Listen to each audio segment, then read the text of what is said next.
All right, we're back. I'm the Dadadpanther, and today we're going to go over the difference between the new next-gen Xbox controller versus, maybe the older Xbox 360 controller. I know, it doesn't make sense. Let's get it. Click loud.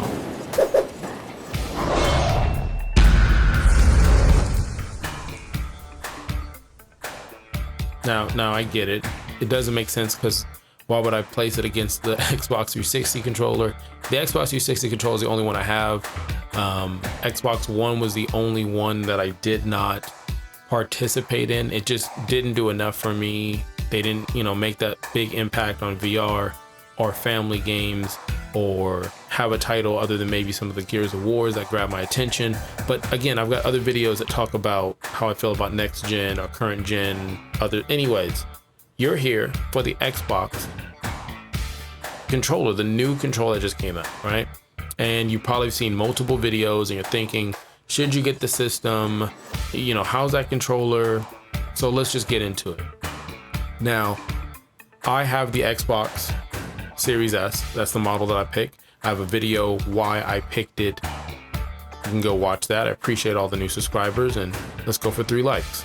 And I got a chance to, play with the controller. I spent days with this controller now, and I'm ready to talk about how I feel about it. Now, at first, I thought it was smaller than any other Xbox controller.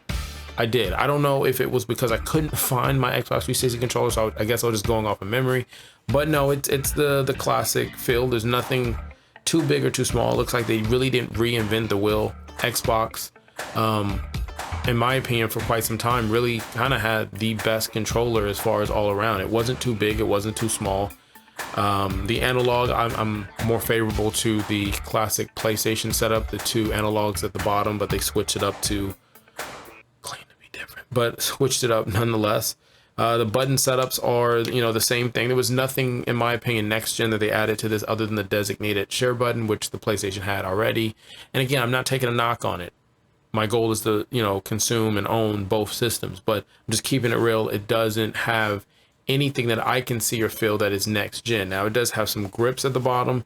I'm not going to try to go blind or cross-eyed by trying to zoom in my own eyes to see what these controllers have anything on it. Like the PlayStation has the symbols on the back of it.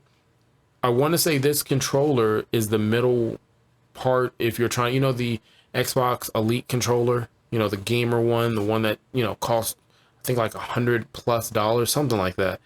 I think this is your middle ground. If you get, whether it's the S or the Elite, I think this is your middle ground on having that texture or whatnot. But and you might hear some sounds, audible sounds, but that's just me messing around with it. But the shoulder buttons, they're soft. They're very soft. They're very soft. I'm not gonna lie, but not in a negative way. They give pushback, but they're quiet, and it's a cushion feel. It feels like it's a really good trigger pull, especially if you do a lot of shooters. The shoulder buttons, not really a fan of how, I don't want to say cheap, but they click a lot. It's a lot of clicking going on up in here. And the joystick's noisy. Now, I'm at home with, the little one's old enough now where I'm not gonna wake her up, playing video games anymore. She's, bedtime. Same thing with the missus, so that doesn't bother me.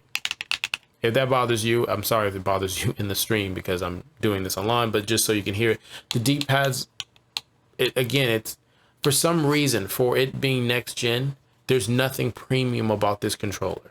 The texture that's on the bottom of the controller, there's nothing amazing about that because a lot of things are textured when it comes to gaming controllers, especially now, like the texture around the analog nub, the button that turns on the system doesn't have that same feel as the Xbox 360 where it was raised and it looked premium. It looked different.